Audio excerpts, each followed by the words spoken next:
নমস্কার বন্ধুরা, home cook চ্যানেলে সবাইকে স্বাগত জানাই। আজকে আমি দুর্দান্ত একটি ভর্তা রেসিপি নিয়ে চলে এসেছি। এটি গরম ভাতের সাথে অপূর্ব স্বাদ লাগে খেতে। আপনারা পুরো ভিডিওটি মনোযোগ সহকারে দেখতে থাকুন, আশা করি খুব ভালো লাগবে। ভিডিওটি ভালো লাগলে প্লিজ ছোট্ট করে একটা লাইক করে দিয়ে আমার চ্যানেলটিকে সাবস্ক্রাইব করে নিতে ভুলবেন না। আর এই ভর্তা রেসিপিটি এত সুন্দর টেস্ট হয় বন্ধুরা, এক থালা ভাত কিন্তু এটা দিয়েই ফিনিশ করে ফেলা যায়। তো এই রেসিপিটি বানানোর জন্য আমি এখানে 1 আটির মতো চৌলি নিয়েছি। আমাদের এখানে এটাকে চৌলি বলে, জানি না দেশে এটাকে কি বলে, কেউ জানলে আমাকে কমেন্ট করে অবশ্যই জানাবেন। তো রেসিপিটি বানানোর জন্য আমি এখানে 1 আটির মতো চৌলি নিয়েছি। এবার চৌলির গোড়ার দিকে আর আগার দিকের অংশটা কেটে কিন্তু বাদ দিয়ে দেব। আর মাঝখানের অংশটাকে প্রায় আমি 1 ইঞ্চের মতো ছোট ছোট টুকরো করে কেটে নেব। আপনারা চাইলে একদম ছোট করেও কিন্তু কেটে নিতে পারেন, আমি একটু বড় বড় সাইজ করে কেটে নেব। আশা করি আজকের আমার এই রেসিপিটি আপনাদের ভালো লাগবে। পুরো ভিডিওটা কিন্তু মনোযোগ সহকারে দেখতে থাকবেন। দুর্দান্ত টেস্ট হতে চলেছে বন্ধুরা, খেতেও যেমন টেস্টি, বানানোও খুবই সহজ। একদম সহজ উপায়ে আমি কিন্তু বানিয়ে দেখাবো। এক এক করে সমস্ত চৌলিগুলোকে আমি এইভাবে ছোট ছোট করে কেটে নিচ্ছি। আর আমার নাইফটাতে একটু ধার কম আছে, তো তার জন্য আমি একটু কাটতে অসুবিধে হচ্ছে একসাথে গোছা নিয়ে। তো যাই হোক, তার মধ্যে আমার একটা চোখে পড়েছে এই চৌলিগুলোর মধ্যে পোকা রয়েছে। তো ওটাও কিন্তু অবশ্যই আপনারা দেখে নেবেন যে কোনটাতে পোকা রয়েছে আর কোনটা ভালো। এবার আমি সমস্ত চৌলিগুলোকে কেটে নিয়ে একটা ঝুড়ির মধ্যে তুলে নিচ্ছি। আর এগুলোকে খুব ভালো করে একটু চটকে ধুয়ে পরিষ্কার করে নেব। তার আগে যেগুলো একটু বড় রয়ে গেছে ওগুলোকে কেটে আমি একটু ছোট ছোট করে নিচ্ছি। তো আমি এগুলোকে ধুয়ে নিয়ে আসছি। চৌলিগুলোকে আমি খুব ভালো করে চটকে ধুয়ে নিয়েছি। আরও কয়েকটা চৌলির গোড়ার দিকের অংশ রয়ে গেছে, ওগুলো আমি একটু কেটে বাদ দিয়ে দিলাম। আর একটু উল্টে পাল্টে দেখে নিলাম আর কোনো জায়গায় পোকা রয়েছে কিনা। সব কিছু একদম ঠিকঠাক আছে। এবার সাইডে রেখে দিয়ে চলে এলাম আমি রান্নার কাছে। গ্যাসে একটা ফ্রাই প্যান বসিয়ে 2 টেবিল স্পুনের মতো সাদা তেল আমি দিয়ে দিলাম। এবার হালকা হাতে প্যানটাকে এদিক ওদিক ঘুরিয়ে তেলটাকে প্যানের চারিদিকে একটু লাগিয়ে নিলাম। এবার চৌলিগুলো যে আমি ধুয়ে পরিষ্কার করে রেখেছিলাম ওগুলোকে এক এক করে প্যানের মধ্যে দিয়ে দিলাম। এবার গ্যাসের ফ্লেমটা হাইতে করে আমি নেড়ে চেড়ে এগুলোকে খুব ভালো করে একটু মিক্স করে নেব। চাউলিগুলোকে হালকা একটু নেড়ে চেড়ে আমি তেলের সাথে মিক্স করে নিয়েছি আর একটু ভেজেও নিয়েছি। এবার স্বাদ মতো আমি লবণ দিয়ে দিলাম আর সামান্য একটু দিয়ে দিলাম হলুদ গুঁড়ো। লবণ আর হলুদ গুঁড়োটা দিয়ে আবারও আমি খুব ভালো করে নেড়ে চেড়ে ভাজা ভাজা করে নেব। আর এগুলোকে একদম কিন্তু ভাজা ভাজা করে ফেললে হবে না, হালকা একটু ভাজা করব, কারণ এমনিতেই এগুলো একটু শুকনো শুকনো গোছের হয়। তো এগুলোকে পুরো ভেজে ফেললে একদম চামড়ার মতো টাইট হয়ে যাবে। তো আমি এগুলো নেড়ে চেড়ে একটু ভেজে নিয়ে সাইড করে দিলাম। এবার একটা মিডিয়াম সাইজের টমেটো আমি দিয়ে দিলাম আর 10টা থেকে 12টার মতো রসুনের কোয়া দিয়ে দিলাম। এবার গ্যাসের ফ্লেমটা মিডিয়ামে রেখে আমি ঢাকনা দিয়ে প্রায় 10 মিনিটের মতো লো ফ্লেমে রেখে দিয়েছিলাম। 10 মিনিট পরে আমি ঢাকনাটা খুলে নিলাম।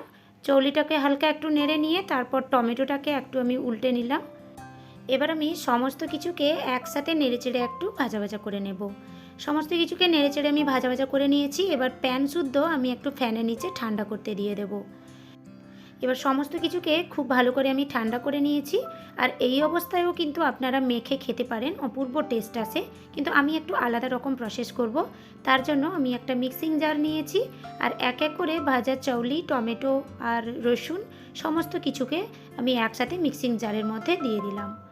এবার এগুলোকে জল না দিয়ে আমি একদম মিহি করে পেস্ট তৈরি করে নেব। জল না দিয়ে আমি একদম মিহি করে পেস্ট তৈরি করে নিয়েছি। এবার এগুলোকে সাইডে রেখে চলে যাব আমি আরেকটা প্রসেস করার জন্য। আর এই প্রসেসটা করলে এই ভর্তার স্বাদটা কিন্তু দুর্দান্ত আসে। তো তার জন্য আমি একটা ফ্রাই প্যান বসিয়ে 2 টেবিল স্পুনের মতো সর্ষের তেল দিয়ে দিলাম, হাফ টিস্পুনের মতো কালো সর্ষে দিয়ে দিলাম আর দিয়ে দিলাম সামান্য কয়েকটা কারি পাতার টুকরো আর 2টো কাঁচা লঙ্কাকে চিড়ে টুকরো করে দিয়ে দিলাম। আমি ফোড়নেতে কালো সর্ষে ইউজ করেছি, আপনারা চাইলে কালো জিরেও কিন্তু ইউজ করতে পারেন। এবার সর্ষেটা যতক্ষণ ভাজা হচ্ছে কাঁচা লঙ্কা আর কারি পাতাগুলোকে আমি সাইড করে একটু ভেজে নিলাম, কারণ তেলের মধ্যে দিয়ে দিলে চটচট করে ছিটকাতে থাকবে তেলগুলো গায়ে। তো কিছুটা আমি সাইডে একটু ভেজে নিলাম, দিলে তেলের মধ্যে দিলে আর তেলটা ছিটকবে না। আর দিয়ে দিলাম একটা মিডিয়াম সাইজের পেঁয়াজ। এবার সমস্ত কিছুকে একসাথে মিক্স করে নেড়ে চেড়ে আমি হালকা একটু ভাজা ভাজা করে নিলাম। এবার আমি কয়েকটা গুঁড়ো মশলা অ্যাড করব। তার মধ্যে সামান্য একটু হলুদ গুঁড়ো দিয়েছি আর ঝাল লঙ্কার গুঁড়ো একটুখানি দিয়েছি আর দিয়ে দিলাম ধনে গুঁড়ো, আর স্বাদ মতো দিলাম লবণ, আর একটুখানি দিয়ে দিলাম চিনি। চিনি খেতে চাইলে দেবেন, না হলে কিন্তু স্কিপ করে দেবেন।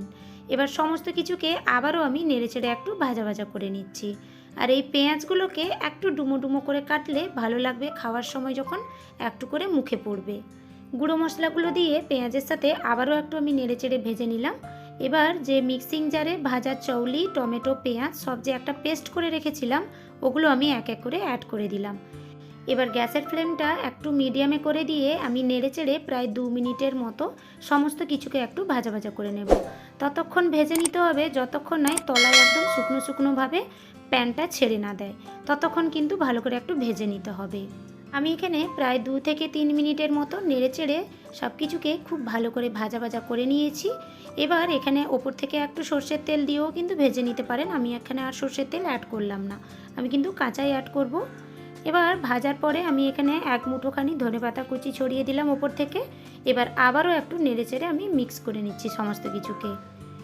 আমার ভর্তা রেসিপি একদম রেডি হয়ে গেছে। এবার গরম গরম ভাতের সাথে আমি এটাকে পরিবেশন করব। এই রেসিপিটি গরম ভাতের সাথে এতটাই লোভনীয় হয়, সত্যি বলতে এক পদ দিয়েই কিন্তু এক থালা ভাত নিমেষে ফিনিশ করা যায়। পাশে যদি মাছ মাংসের বাটি থাকে, সত্যি বলতে আপনারা ওগুলো সরিয়ে এটাকেই বেশি পছন্দ করবেন। আমার বাড়ির সবাই এতটাই বেশি পছন্দ করেছিল, সত্যি বলতে বাড়িতে কিন্তু টানাটানি পড়ে গেছিল, এতটাই টেস্টি হয়েছিল। আর অর্ডার পড়ে গেছে আবারও যেন আমি বানিয়ে খাওয়াই, এতটাই লোভনীয় হয়েছিল। তো যাই হোক, এক এক করে ভর্তা রেসিপিগুলো বাটির মধ্যে নিয়ে আমি সুন্দর করে একটু গুছিয়ে নিয়েছি। আর ওপর থেকে একটা কাঁচা লঙ্কা দিয়ে দিলাম, আর ওপর থেকে 1 টেবিল স্পুনের মতো সর্ষের তেল দিয়ে দিলাম।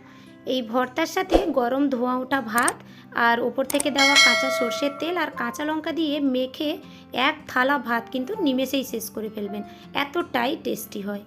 আশা করি আজকের আমার এই রেসিপিটি আপনাদের ভালো লেগেছে। ভিডিও ভালো লাগলে প্লিজ একটা ছোট্ট করে লাইক করে দিয়ে আমার চ্যানেলটিকে সাবস্ক্রাইব করতে ভুলবেন না। তবে আজকে এই পর্যন্তই, দেখা হবে নতুন কোনো একটি রেসিপির সাথে। সবাই খুব ভালো থাকবেন।